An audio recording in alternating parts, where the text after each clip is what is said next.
বাসর রাতে আমার স্বামী আমার শরীরে হাত দিয়েই পিছনে সরে গেল আর বলতে লাগলো, তোমার ব্রেস্ট খুবই ছোট ছোট, নারীর সৌন্দর্য তোমার মধ্যে নেই, আমি তোমার সাথে বাসর করব না।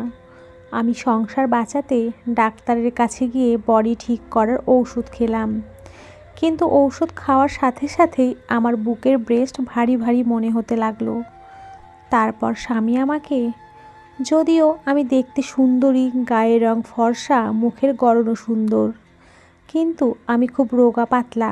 ছোটবেলা থেকেই আমার খেলাধুলা করার খুব শখ ছিল, তাই বেশিরভাগ সময় আমি মাঠে ঘাটে ছেলেদের সাথে খেলাধুলা করতে থাকতাম। বাড়ির মধ্যে সবচেয়ে ছোট ছিলাম, সেই কারণে বাবা মায়ের আদর আমি একটু বেশিই পেয়েছিলাম। আমার বড় দুই দিদির বিয়ে হয়ে গেছে, যেহেতু আমি বেশিরভাগ সময় ছেলেদের সাথে খেলাধুলা করে কাটাতাম, সেই কারণে আমার চাল চলন তাদের মতোই ছিল। আমি ছেলেদের মতোই জামা আর জিন্স পরতাম, মাথায় সব সময় টুপি পরে থাকতাম। ক্রিকেট, ফুটবল, ব্যাডমিন্টন এইসব আমার পছন্দের খেলা ছিল। এই সকল খেলা খেলতে খেলতে বুঝতেই পারিনি যে কীভাবে সময় পার হয়ে গেল, আর আমি 17 বছরের গণ্ডি পার করে গেলাম।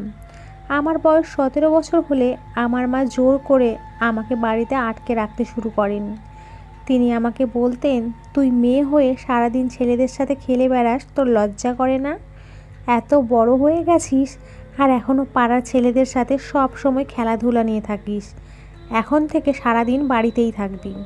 নিজের পা দেখেছিস খালি পায়ে খেলতে খেলতে কত বড় বড় হয়ে গেছে। আমার তো মনে হয় তোর মাপের জুতোই খুঁজে পাওয়া যাবে না, তোকে ছেলেদেরই জুতা এনে দিতে হবে। আমি প্রথম থেকেই বেপরোয়া ছিলাম, মায়ের কথা এক কান দিয়ে শুনতাম আর এক কান দিয়ে বের করে দিতাম। মায়ের এত বকাঝকা শোনার পরেও আমার মন বাইরে যে ক্রিকেট ম্যাচ হচ্ছে তার দিকে পড়ে থাকতো। আমি মাকে অনেকবার অনুরোধ করলাম যে এইবারই শেষবার আমাকে খেলতে যেতে দাও, কিন্তু তিনি রাজি হতেন না। তিনি আমার বাইরে যাওয়া একেবারেই বন্ধ করে দিয়েছেন। শুধুমাত্র এইটুকুই স্বাধীনতা দিয়েছিলেন যে আমি ছাদে গিয়ে ঘুড়ি উড়াতে পারি। মাঝে মাঝে পাশের কার্তিকদের বাড়িতে গিয়ে তার মার কাছে অভিযোগ করতাম যে আমাকে আমার মা ঘরের মধ্যে কয়েদি বানিয়ে রেখেছেন। আমার ওঠা বসা, চাল চলন সব কিছু ছেলেদের মতোই ছিল। তাই কার্তিক আমার দিকে তাকিয়ে হেসে বলতো, কোনো ব্যাপার না রীতা, এখন তুমি বড় হয়েছো, তাই এখন থেকে বাড়িতেই থাকার চেষ্টা করো। এখন কার্তিক তো উল্টে আমার কাটা ঘায়ে নুনের ছিটা দিতে শুরু করলো। বেশিরভাগ সময় আমি ওর কাছ থেকে ওর জামা নিয়ে পরতাম। যদিও আমি ছেলেদের সাথে খেলাধুলা করেই বড় হয়েছি, কিন্তু পাড়ার কোনো ছেলেই কখনো আমার সাথে খারাপ কিছু বা নিজের সীমা পার করার চেষ্টাও করেনি। আর এর কারণ হয়তো কার্তিকই ছিল, যে সব জায়গাতেই আমার গার্ড হয়ে আমার সঙ্গে থাকতো। সে মায়ের অনেক কাজও করে দিত, কেননা আমাদের কোনো ভাই ছিল না। বাবা বিদেশে থাকতো, 6 মাস পরে একবার বাড়িতে আসতো। যখন আমি কলেজ পাশ করলাম, আমার মায়ের বান্ধবী আমার জন্য নিজের ছেলের সম্বন্ধ নিয়ে এলো। আমার বয়স তখন 20। যখন মায়ের বান্ধবী নদিয়া থেকে নিজের ছেলের সম্বন্ধ নিয়ে আমাদের বাড়িতে এলো, যখন আমি জানতে পারলাম, তখন আমি আমার মাকে পরিষ্কার করে বলে দিয়েছিলাম যে আমি তোমাদেরকে ছেড়ে অন্য শহরে কোনো মতেই যাব না। আমার মা বললেন, তোর যা চাল চলন, আমি তোকে আমার কাছে রেখে সবার কাছে অপমান হতে চাই না। আরে এত বড় হয়ে গেছিস, এখনও 1 কাপ চাও বানাতে জানিস না। ও আমার ছোটোবেলার বান্ধবী, একেবারে নিজের বোনের মতো। ও তোর সমস্ত দুর্বলতা চুপ করে মেনে নেবে, আর এটাই আমার মায়ের সবচেয়ে বড় ভুল ছিল। যাই হোক, আমার বিয়ের প্রতি তেমন কোনো আগ্রহই ছিল না। এখনও আমার মাথায় শুধু খেলাধুলায় ঘুরতো। বিয়ের 4 দিন আগে পর্যন্ত আমি বাড়ি থেকে বাইরে যাওয়ার বিভিন্ন অজুহাত খুঁজতে থাকতাম, আর প্রায়ই লুকিয়ে লুকিয়ে বাইরে বেরিয়ে যেতাম। আমার মা আমাকে জোর করে টানতে টানতে বাড়িতে এনে ঘরের মধ্যে আটকে রাখত, আর বলতো বিয়ে হতে আর মাত্র 4 দিন বাকি, আর এই মেয়েকে নিয়ে আমার একটুও শান্তি নেই। আরে নববধূ যদি বিয়ের আগে এদিক ওদিক ছোটাছুটি করে বেড়ায়, তাহলে তার রং রূপ খারাপ হয়ে যায়। এই 4 দিন আমাকে খুব কষ্টের সাথে নিজের ঘরে বসে পার করতে হয়েছে। যাই হোক, আমার বরযাত্রী নদিয়া থেকে এসে গেছে। রাতের বেলা আমার বিয়ে হয়েছিল, আর সকালের ট্রেনেই ফিরে যাওয়ার জন্য আমাকে তৈরি হতে হলো। নববধূ হয়ে ট্রেনে বসে বসে আমি খুব বোর হচ্ছিলাম। আমার স্বামী বারবার আমার দিকে তাকিয়ে খুব ভালোভাবে আমাকে দেখছিল। আমার মায়ের বান্ধবী নদিয়াতে থাকতো, কিন্তু সেখানে আমাদের তেমন যাওয়া আসা ছিল না। 4-5 বছর পর পর মায়ের এই বান্ধবী আমাদের বাড়িতে দেখা করতে আসতো, আর 8-10 দিন থেকে তারপর আবার ফিরে যেত। তাই না তো আমি আমার শাশুড়ির বাড়ির পরিবেশের ব্যাপারে কিছু জানতাম, না তো আমার স্বামী উদয়ের ব্যাপারে কিছু জানতাম, যদিও আমার সারা জীবন ছেলেদের সাথেই খেলাধুলো করে কেটেছে। কিন্তু যেভাবে উদয় আমার দিকে তাকিয়েছিল আর ওর তাকানোতে আমার যে অস্বস্তি হচ্ছিল, সেটা যাদের সাথে ছোটোবেলায় খেলাধুলা করতাম তাদের নিয়ে কখনোই হয়নি। উদয় আমার সামনের সিটেই বসেছিল। একে তো আমি প্রথমবার ট্রেনে যাত্রা করছি, আর তার উপরে এইসব ভারী ভারী নববধূর পোশাকে। আমি আজ পর্যন্ত সালোয়ারও ঠিকভাবে পরিনি, সব সময় জিন্স আর শার্ট পরতাম, অথবা হাফ প্যান্ট আর টি শার্ট পরে ঘুরে বেড়াতাম। এই সময়ে আমার নববধূর ভারী ভারী কাপড় চোপড়ের কারণে খুবই বিরক্ত অনুভব হচ্ছিল। খুব কষ্টে আমি এই 11 থেকে 12 ঘন্টার জার্নি করে রাতে শোয়ার আগে আমি আমার গায়ের সমস্ত গহনা খুলে রাখলাম। নদিয়ায় পৌঁছানোর পরে আমার শাশুড়ি পাড়ার একটা মেয়েকে দিয়ে আবারও আমার মেকআপ ঠিক করালেন। ক্লান্তি আর ঘুমে আমার অবস্থা খারাপ, কেননা আমি ট্রেনের জার্নিতে খুব ক্লান্ত হয়ে গেছিলাম। আগে থেকেই সব সময় আমার ঘুম গভীর হতো। যখন আমার ঘুম আসতো আমি চাইলেও নিজেকে জাগিয়ে রাখতে পারতাম না। এই কারণেই স্বামীর ঘরে আসার অপেক্ষাও করতে পারিনি, বালিশের উপরে মাথা রেখেই ঘুমিয়ে পড়ি। এরপরে যখন আমার ঘুম ভাঙলো তখন দেখলাম উদয় সোফায় ঘুমিয়ে আছে। এটা দেখে আমি লজ্জায় পড়ে গেলাম। আমার ওর জন্য অপেক্ষা করা উচিত ছিল। যাই হোক, আমি যখন ঘড়ির দিকে তাকালাম তখন দেখলাম রাত 3টা বাজে। আমার খুব খিদে পাচ্ছিল। যখন এখানে এসেছিলাম তখন শাশুড়ি জল খাবার খাইয়েই আমাকে বিছানায় বসিয়ে দিয়েছিল, আর আমি ঘরে আসতেই ঘুমিয়ে পড়ি।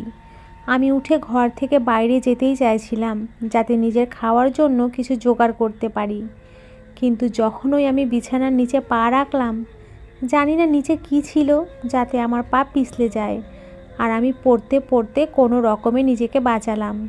কিন্তু সেই সাথে আমার মুখ থেকে একটা চিৎকার বেরিয়ে গেল, যদিও আমি তাড়াতাড়ি নিজেকে সামলে নিলাম। কিন্তু আমার চিৎকারের আওয়াজ শুনে উদয়ের চোখ খুলে গেল। আমাকে জাগতে দেখে ও হালকা হেসে আমার কাছে এলো। এরপরে নিজের বালিশ বিছানার উপরে রাখলো। যদিও ছোটোবেলায় ওর আমাদের বাড়িতে আসা যাওয়া ছিল, কিন্তু এখন উদয় আমার কাছে একদম অপরিচিত। ও আমার পাশে এসে বলতে লাগলো, তোমার ঘুম কমপ্লিট হয়েছে? তোমাকে কতবার ওঠানোর চেষ্টা করলাম, কিন্তু তুমি তো এমন মরার মতো ঘুমিয়েছিলে যে ওঠার নামই নিচ্ছিলে না। আমি বললাম, আই এম সরি, হয়তো জার্নির কারণে খুব ক্লান্ত হয়ে গেছিলাম, তাই বুঝতে পারিনি যে কখন আমি ঘুমিয়ে পড়েছি। হ্যাঁ, আমি যদিও তোমাকে জাগানোর চেষ্টা করেছিলাম, কিন্তু তুমি ঘুমের মধ্যেই পরিষ্কার বলে দিয়েছিলে যে আমাকে ঘুমোতে দাও। উদয় দীর্ঘ নিঃশ্বাস ছেড়ে আয়নায় আমাকে দেখতে লাগলো। আমার তো এরকম কিছুই মনে নেই, কিন্তু এটা হতেও পারে, কেননা গভীর ঘুমের মধ্যে যখন মা আমাকে ডাকতো তখন আমি তাকেও এরকমই বলতাম। সেই সময় আমার নিজেকে খুব লজ্জিত বোধ হচ্ছিল।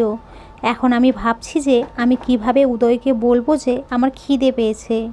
হঠাৎ তখনই ও আমার হাত ধরে বলতে লাগলো, যদিও আমাদের মায়েদের নিজেদের মধ্যে আসা যাওয়া ছিল, কিন্তু আমি তোমাকে প্রথমবার দেখছি। আমার মা যখন আমাকে তোমার বিয়ে করার কথা জিজ্ঞেস করেছিল তখন আমি আমার সিদ্ধান্ত মায়ের উপরে ছেড়ে দিয়েছিলাম, কিন্তু তারপর আবার ভাবতে লাগলাম, ভগবানই জানে তুমি কেমন হবে, কিন্তু তুমি সত্যিই খুব সুন্দরী। মায়ের সিদ্ধান্ত নিয়ে আমার কোনো আপত্তি নেই, বরং আমি খুব খুশি যে মা আমার জন্য এত সুন্দরী একটা মেয়ে পছন্দ করেছে। এটা বলেই সে সাইডের টেবিলের ড্রয়ার থেকে একটা আংটি বের করে আমার আঙুলে পরিয়ে দিল। এরপরে কিছু সময় পর্যন্ত সে আমার প্রশংসা করতে থাকলো। আমার জন্য এই সব কিছুই নতুন আর প্রথমবার, কারণ আমি এখনও অবধি যে সমস্ত ছেলেদের সঙ্গে খেলাধুলা করেছি তারা আমাকে ছেলেই মনে করত। কখনোই তারা আমার সাথে এই ধরনের কথা বলেনি। এই কারণে উদয়ের মুখ থেকে নিজের প্রশংসা শুনে আমার খুব ভালো লেগেছিল। ওর আমাকে মাতাল শব্দে কথা বলা সব কিছু আমার মনকে গলিয়ে দিচ্ছিল। হঠাৎ ও আমার হাত দেখে চুপ করে গেল। তারপরে বলতে লাগলো, তোমার হাত এত মোটা আর বড় কেন? মেয়েদের হাতের মতো সুন্দর নয় কেন? বলেই ও আমার হাত ছেড়ে দিল আর বলতে লাগলো, আমার মেয়েদের মধ্যে পুরুষালী ভাব একদমই পছন্দ না। আমি আমার হাতের দিকে তাকিয়ে দেখলাম। আমার মেয়েদের মতো নখ বাড়ানোর শখ ছিল না, না আমি কখনো নিজের হাতের যত্ন নেওয়ার প্রয়োজনও অনুভব করেছি। এই কারণে আমার হাত রুক্ষ সূক্ষ্ম ছিল, আর ছেলেদের মতো খেলাধুলার কারণে আমার হাত মোটা হয়ে গেছিল। ও বিছানা থেকে উঠে আলমারির কাছে গিয়ে সেটা খুলে একটা ব্ল্যাক কালারের ড্রেস আমার হাতে দিল এবং বলতে লাগলো, যাও গিয়ে এটা পরে এসো। আমি নিজেও এই সমস্ত ভারী কাপড় পরে বিরক্ত ছিলাম, তাই খুশি হলাম। কিন্তু বাথরুমে গিয়ে দেখলাম সেটা একটা নেটের নাইটি। আমার খুব লজ্জা লাগছিল, কিন্তু তবুও সেটা পরে নিলাম। সেটা পরার পরে আমি খুব নার্ভাস হয়ে যখন বের হলাম, তখন দেখি অমিত হাতে পারফিউমের বোতল নিয়ে নিজের উপরে স্প্রে করছে। আমাকে দেখে হালকা হেসে আমার কাছে এসে আমার উপরেও স্প্রে করতে লাগলো আর বলতে লাগলো, আমার এই পারফিউমের গন্ধ খুব পছন্দ। এটা বলে সে আমার গলায় হাত দিয়ে বিছানায় নিয়ে এলো আর আমার সঙ্গে ভালোবাসার মিষ্টি মিষ্টি কথা বলতে লাগলো। আর ওর নজর আমার পুরো শরীরের উপরে ঘুরছিল। এতে আমি খুব লজ্জা পাচ্ছিলাম, কারণ এই রকম নজরের সামনে আমি প্রথম পড়েছি। কিছুক্ষণ পরে ও আমাকে নিজের বুকে জড়িয়ে নিল আর ওর হাত আমার শরীরের সমস্ত জায়গায় সফর করছিল। কিন্তু এক জায়গায় এসে ওর হাত হঠাৎ থেমে গেল।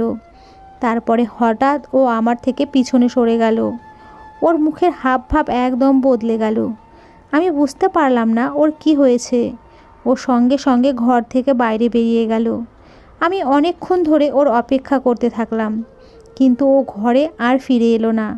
আমি বুঝতে পারছি না হঠাৎ ওর কী এমন হলো।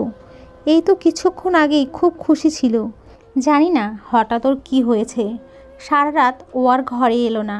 সকালে আমি কাপড় বদলে ঘর থেকে বাইরে এলাম, দেখি ও বাইরে লাঞ্চের সোফার উপরে ঘুমিয়ে আছে। আমি অবাক হয়ে গেলাম যে ও ঘরে শোয়ার বদলে বাইরে সোফার উপরে কেন শুয়ে আছে। আমি যখন ওর কাছে এলাম তখন ও আমাকে দেখেই মুখ ঘুরিয়ে নিল। তারপর থেকে তো প্রতিদিনই এই ঘটনা শুরু হয়ে গেল। আমি যতই ওর কাছে যাওয়ার চেষ্টা করি ও ততই আমার থেকে দূরে সরে যেত, কিন্তু কোনো কারণ ও আমাকে বলতো না।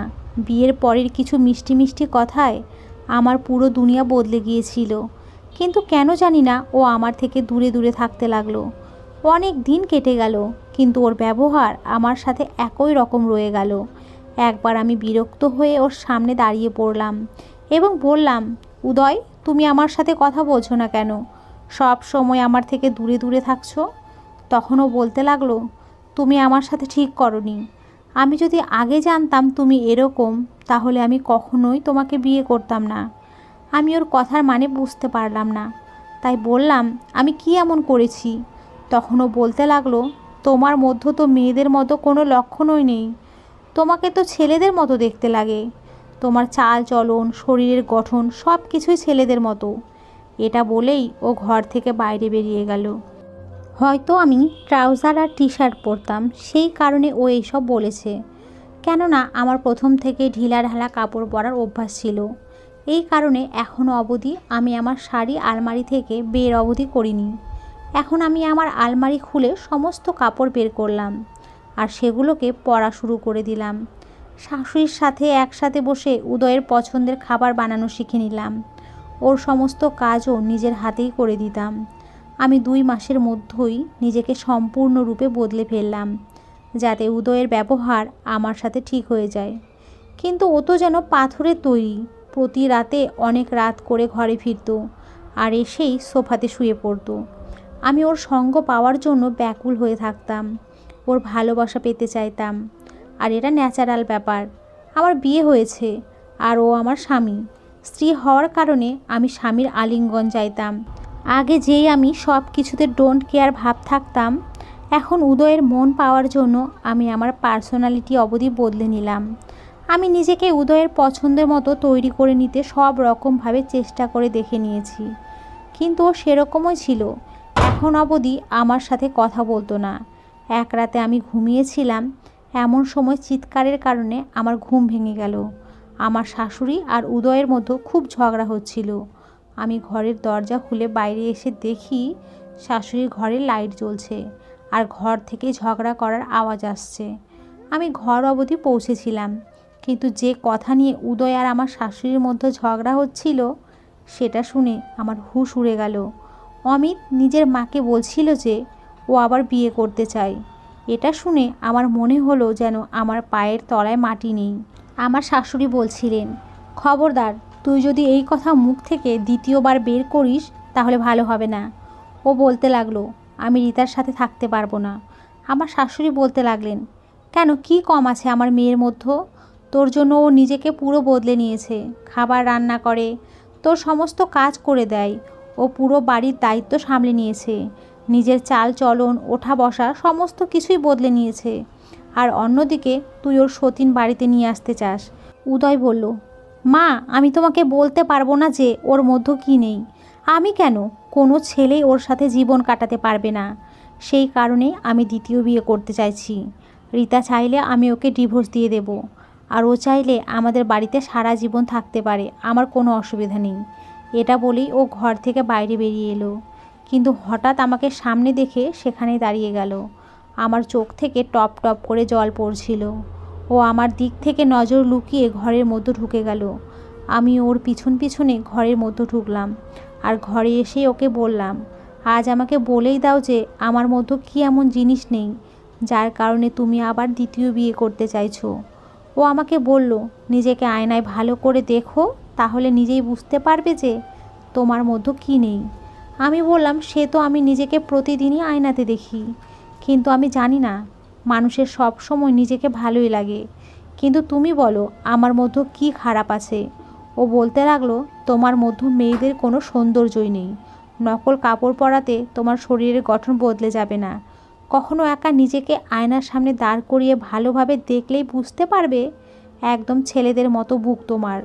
তোমার কাছে গেলে আমার মনে হয় যেন আমি কোনো ছেলের কাছে দাঁড়িয়ে আছি, ফলে আমার তোমার কাছে যেতে ঘৃণা অনুভব হয়। তোমার সাথে আমার দম বন্ধ হয়ে আসে, আর না আমার মনের ভেতরে তোমাকে নিয়ে কোনো ফিলিংস আসে। তোমার কাছে যেতেও মনে চায় না। তোমাকে দেখে আমার পুরুষের মতো মনে হয়। আমি তোমার সাথে থাকতে পারবো না। আমি তার কথা শুনে অবশ হয়ে বসে পড়লাম। যে শব্দ উদয় আমার জন্য ব্যবহার করেছে, কোনো মেয়ের পক্ষে এর থেকে বড় অপমান, অসম্মান আর কি হতে পারে। সে আমার যে ত্রুটির কথা বলেছে তাতে আমার কোনো হাত নেই। যে ইনসাল্ট সে আমার করলো তাতে আমি সারা রাত কান্না করতে থাকলাম। সকালে আমার শাশুড়ি বললেন, বিয়ের পরে তুমি এখনও বাবার বাড়িতে যাওনি, তুমি কিছুদিন বাবার বাড়ি থেকে ঘুরে এসো। আমি বললাম, মা, যদি আমি এখান থেকে চলে যাই তাহলে উদয় দ্বিতীয় বিয়ে করে নেবে। এই কথা শুনে আমার শাশুড়ি বলতে লাগলেন, আমি ওকে বোঝাবো। তুমি যেহেতু ওর সব কাজ সময়ে করে দিচ্ছ, এই কারণে ওর মনে তোমার প্রতি কোনো কদর নেই। তুমি এখানে না থাকলে ও নিজেই তোমার অভাব বুঝতে পারবে, আর তখন তোমার কদর করবে। শাশুড়ির কথা আমার ঠিক বলেই মনে হলো, তাই আমি বাবার বাড়িতে চলে এলাম। আমি পুরো 3 মাস পরে নদিয়া থেকে কোচবিহারে বাবার বাড়িতে এলাম। আমি সম্পূর্ণরূপে বদলে গেছি। আমি বাড়িতে এসেই মায়ের গলা জড়িয়ে ধরে হাউ মাউ করে কান্না করতে লাগলাম। আমার মা ভাবলো আমি তাকে ছেড়ে অনেক দিন দূরে ছিলাম, সেই কারণে আমি আবেগ ধরে রাখতে পারিনি, তাই কান্না করছি। এখানে আসা আমার 1 ঘন্টাও হয়নি। এদিকে আমার সমবয়সী পাড়ার ছেলেরা আমার সঙ্গে দেখা করতে এলো, কিন্তু আজকে আমি ওদের সাথে দূরত্ব বজায় রেখে কথা বললাম, কেননা আমার চিন্তা ভাবনা সম্পূর্ণরূপে বদলে গেছে। সেই ছেলেদের মধ্যে কার্তিকও ছিল। আমার সবচেয়ে বেশি বন্ধুত্ব ওর সাথেই ছিল। আমি সবার সাথে হেসে হেসেই কথা বলছিলাম, কিন্তু ভিতরে ভিতরে দুঃখে আমার বুক ফেটে যাচ্ছিল। সব সময় উদয়ের চিন্তা আমাকে কুরে কুরে খাচ্ছিল। সবাই আমার সাথে কথা বলায় ব্যস্ত ছিল, কিন্তু একমাত্র কার্তিক চুপচাপ আমাকে দেখে যাচ্ছিল। যখন সবাই চলে গেল তখনও আমার পাশে এসে বসে পড়ল আর বলতে লাগলো, তোর কি হয়েছে রিতা? তোর এত মন খারাপ কেন? আমি বললাম, না, আমি তো খুব খুশি। এটা বলার সময় না চাইতেও আমার গলা কেঁপে উঠল। ও আমার মুখ চোখের দিকে ভালো করে দেখে বলতে লাগলো, হ্যাঁ, আমি দেখতে পাচ্ছি তুই কত খুশি। ছোটবেলা থেকেই তোর সাথে একসাথে থেকেছি, একসাথে খেলেছি, একসাথে হেসেছি আর একসাথে কেঁদেওছি। তাই আমাকে মিথ্যা বলিস না। যদি তোর স্বামী তোকে কিছু বলে থাকে তাহলে ব্যাস একবার কার্তিককে ইশারা করে দে, তারপরে দেখিস ওই শালাকে কিভাবে শায়েস্তা করি। ও নিজের হাত মুঠ করে আমাকে এই কথা বলছিল। আমি বললাম, ভদ্রভাবে কথা বল, ও তোর জামাইবাবু। ও বলতে লাগলো, তোর চোখে জল আনার কারণ যেই হোক না কেন আমি তাকে ছাড়বো না। আমি বললাম, কার্তিক ও খুব ভালো। এখন আমি কার্তিককে আর কী বা বলতে পারি। আমার বন্ধুত্ব কার্তিকের বোন নিশার সাথেও ছোটোবেলা থেকেই আমার খুব ভালো বন্ধুত্ব ছিল। ও বিবাহিত, তাই ভাবলাম ওর কাছে গিয়ে ওর কাছে এই সমস্যার সমাধান জিজ্ঞেস করি, হয়তো ও আমার সাহায্য করতে পারবে। পরের দিন আমি কার্তিকের বাড়িতে গেলাম। কার্তিক এই সময় ওর বাবার সাথে নিজেদের দোকানে যেত আর নিজেদের দোকান সামলাতো, তাই একেবারে সন্ধ্যাতেই বাড়িতে ফিরত। আমি দুপুরবেলা বাড়িতে গেলাম, কারণ যদি কার্তিক বাড়িতে থাকতো তাহলে ও আমার পিছনেই পড়ে থাকতো। আমাকে দেখে কার্তিকের বোন খুব খুশি হয়েছিল আর আমাকে আমার বিবাহিত জীবন সম্পর্কে জিজ্ঞেস করলো। আমি ওকেও এটাই বললাম যে উদয় খুব ভালো মানুষ আর আমিও খুব খুশি। তারপরে কথায় কথায় আমি সংকোচের সাথে সেই কথাটাও জিজ্ঞেস করে নিলাম যে এটা আমার জীবনের সবচেয়ে বড় প্রবলেম ছিল। ও আমাকে বলতে লাগলো, আমি তোকে একটা লেডি ডাক্তারের কাছে নিয়ে যাব যে এইসবের চিকিৎসা করে। এটা শুনে আমি খুব খুশি হয়েছিলাম। আমি চাইতাম কাউকে কিছু না জানিয়েই আমার সমস্যার সমাধান হয়ে যাক। পরের দিন কার্তিকের বোনের সাথে সেই লেডি ডাক্তারের কাছে গেলাম। তিনি আমাকে কিছু ওষুধ দিলেন আর ভালো ভালো খাবার খেতে বললেন। আমি যখন বাড়িতে ফিরে এলাম তখন আমার মা ফোনে আমার শাশুড়ির সাথে কথা বলছিলেন।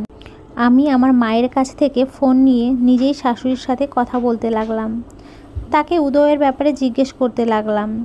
তিনি বললেন, আমি রোজ ওকে বোঝানোর চেষ্টা করছি, কিন্তু ও আমার কথা শুনতেই চাইছে না। তুমি চিন্তা করো না, আমি ওকে বুঝিয়ে সুঝিয়ে মানিয়ে নেব। তুমি নিজের শরীরের দিকে খেয়াল রেখো। লেডি ডাক্তার আমাকে যে ওষুধ দিয়েছেন সেটা আমাকে খাওয়ার পরে খেতে হতো, কিন্তু শাশুড়ির সাথে কথা বলার পরে যেন আমার খিদেই হারিয়ে গেল। আমার মনে হয়েছিল যে আমি চলে যাওয়ার পরে উদয় আমার অভাব অনুভব করে আমাকে মনে করবে, কিন্তু ও তো এখনও সেরকমই আছে। আমি কোনো রকমে কয়েক গ্রাস খাবার খেয়ে সেই ওষুধ খেয়ে নিলাম। ওষুধ খাওয়ার পরে কেমন যেন শরীর গোলাতে লাগলো, বুকে অদ্ভুত ব্যথা অনুভব হতে লাগলো। ভাবলাম হয়তো আমার প্রবলেম এটাই সলিউশন। এটা ভেবে সেই ওষুধ খেতে থাকলাম, আর প্রত্যেকবার ওষুধ খাওয়ার পরেই আমার শরীর থেকে ঘাম বেরিয়ে যেত আর বুক ধড়ফড় করতো। কিন্তু উদয়কে পাওয়ার জন্য আমি এসব সহ্য করছিলাম। একবার আমার নম্বরে উদয়ের ফোন এসেছিল। কলকাতায় আসার পরে এটাই উদয়ের প্রথম কল। আমি তাড়াতাড়ি করে ফোন উঠিয়ে নিলাম। আমার মনে হলো ও আমাকে মিস করছে, তাই হয়তো আমাকে ফোন করেছে। কিন্তু ও বলতে লাগলো, তুমি যে খেল আমার সাথে খেলছো সেটা ঠিক করছো না। আমার মা তোমার কারণে আমাকে আমার পৈতৃক সম্পত্তি থেকে বের করে দেবে। আমি তোমাকে ছাড়বো না। জানি না তোমার মতো পুরুষালী মেয়ে আমার মায়ের উপরে কী জাদু করেছে যে পৃথিবীর সমস্ত ভালো গুণ তিনি তোমার মধ্যেই দেখতে পান। যদি তোমাকে আমার সাথে থাকতে হয় তাহলে নিজের চিকিৎসা করাও। আমি তোমাকে 15 দিনের সময় দিচ্ছি, না হলে ডিভোর্স পেপার পাঠিয়ে দেব। যদি তারপরেও মা আমাকে বাড়ি থেকে বের করে দেয় তাহলে আমি তোমাকে শেষ করে দেব।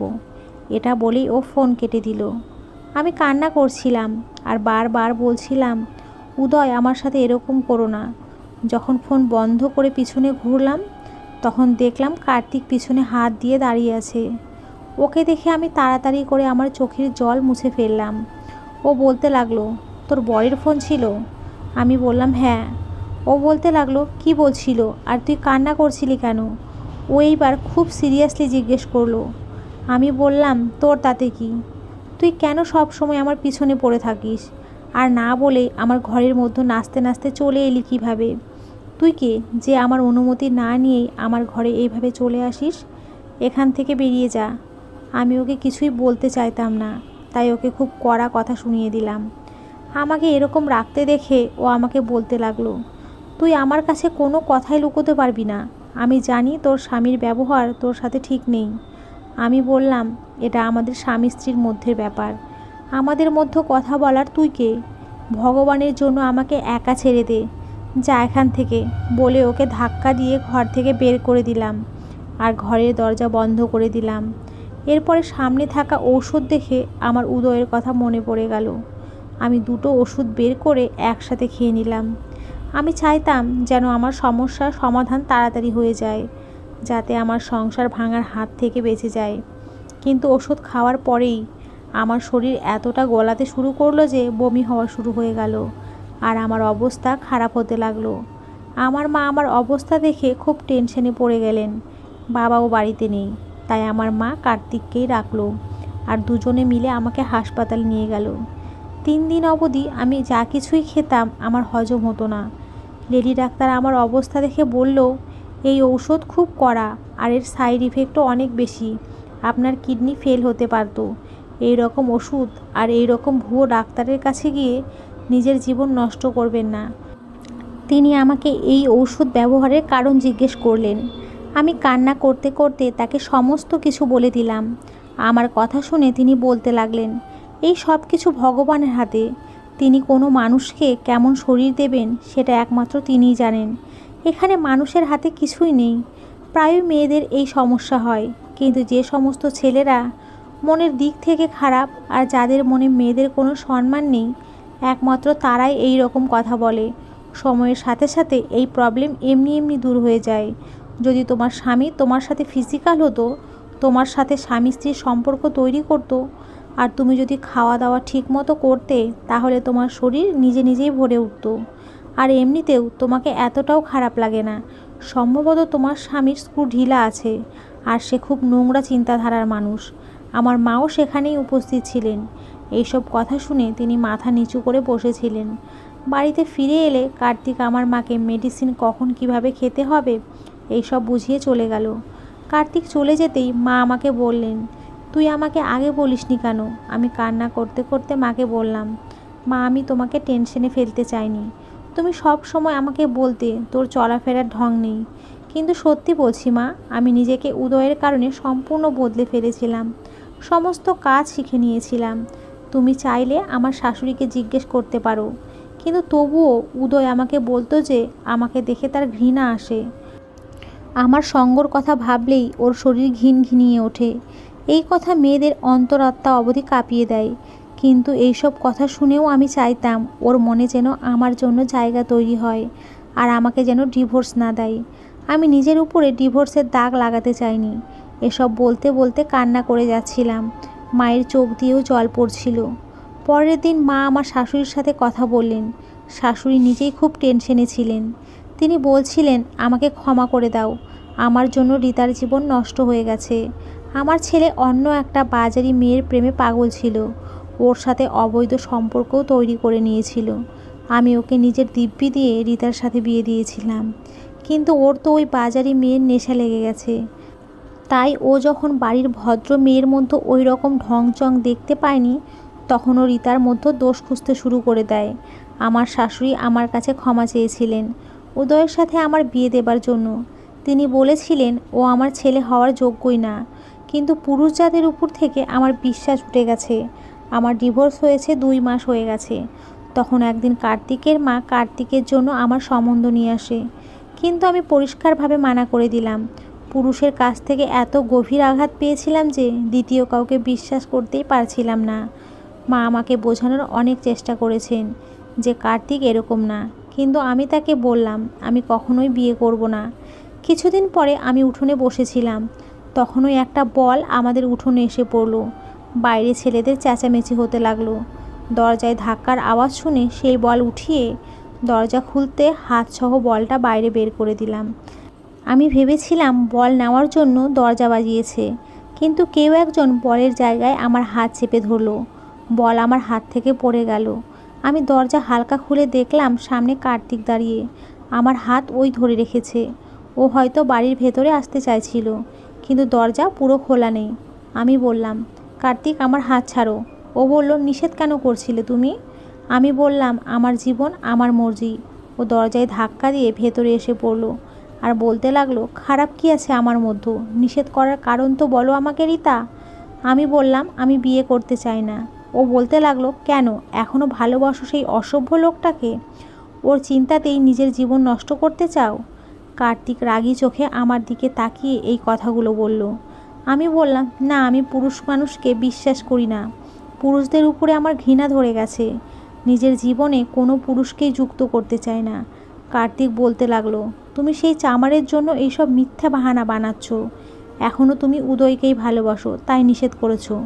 না হলে নিজের মায়ের চোখের জল তোমার নজরে পড়তো। তিনি মনে প্রাণে চান তোমার ঘর সংসার হোক, কিন্তু তুমি তো শুধু উদয়কেই ভালোবাসো, ওর স্বপ্ন নিয়েই সারা জীবন কাটাতে চাও। আমি বললাম, আমি উদয়কে ঘৃণা করি। তুমি কেন বুঝতে পারছো না আমার কথা? তখনও বলতে লাগলো, ঠিক আছে, এই কথার প্রমাণ দাও। আমি এই রবিবার বিয়ে করতে আসছি তোমাকে। যদি তুমি আমাকে বিয়ে করে নাও তাহলে বুঝে যাব যে তুমি উদয়কে ঘৃণা করো। নিজের জন্য না হলেও নিজের বৃদ্ধ বাবা মায়ের খুশির জন্য তোমার আমাকে বিয়ে করে নেওয়া উচিত। এটা বলেই ও চলে গেল। আমি কান্না করতে লাগলাম। সত্যিই আমি আমার মা বাবার কথা একবারও ভাবিনি, যারা আমার দুঃখ দেখে সব সময় মনমরা হয়ে থাকতেন। আমি মা বাবার কথা ভেবে আর না করলাম না। চুপচাপ কার্তিককে বিয়ে করে নিলাম। বাসর রাতে যখন ও ঘরের মধ্যে এলো তখন আমার অদ্ভুত একটা ভয় করতে লাগলো যে এও সেই রকমের শব্দই আমাকে ইনসাল্ট না করে যেরকম উদয় আমাকে করেছিল। যখন ওই কার্তিক আমার পাশে এসে বসলো আমি কান্না করতে লাগলাম। ও বলতে লাগলো, রীতা, সব মানুষ নিচু মন মানসিকতার হয় না। ছোটবেলা থেকেই তুমি আমাকে জানো। তোমার কি কখনো মনে হয়েছে যে তোমার এই ত্রুটি নিয়ে আমি মাথা ঘামাবো, যেখানে তোমার কোনো হাতই নেই? আমি অবাক হয়ে গেলাম যে ও প্রতিবারের মতো এইবারও কিভাবে আমার মনে আর মাথায় আসা প্রশ্ন জেনে ফেললো। ও আমার হাত ধরে বলতে লাগলো, লেডি ডাক্তারের সমস্ত কথা আমি শুনে নিয়েছিলাম, আর সেটাও যেটা তুমি ডাক্তারকে বলেছিলে। তোমার বাবা মাকেও আমি বলেছিলাম এই রকম নোংরা চিন্তাধারা মানুষের থেকে তোমার ডিভোর্স করিয়ে দিতে, আর আমি ওকে নিজের করে নিতে চাই। তাই তুমি সেই সব ভুলে যাও যা তোমার সাথে হয়ে গেছে। শুধু এটাই জেনে রাখো যে কার্তিক তোমাকে ছোটোবেলা থেকেই ভালোবাসে। যখন তোমার বিয়ে উদয়ের সাথে হয়েছিল সেই সময় আমি অন্য শহরে ছিলাম, আর এই খবর আমি পরে জেনেছিলাম। না হলে আমি কখনোই তোমার বিয়ে ওখানে হতে দিতাম না।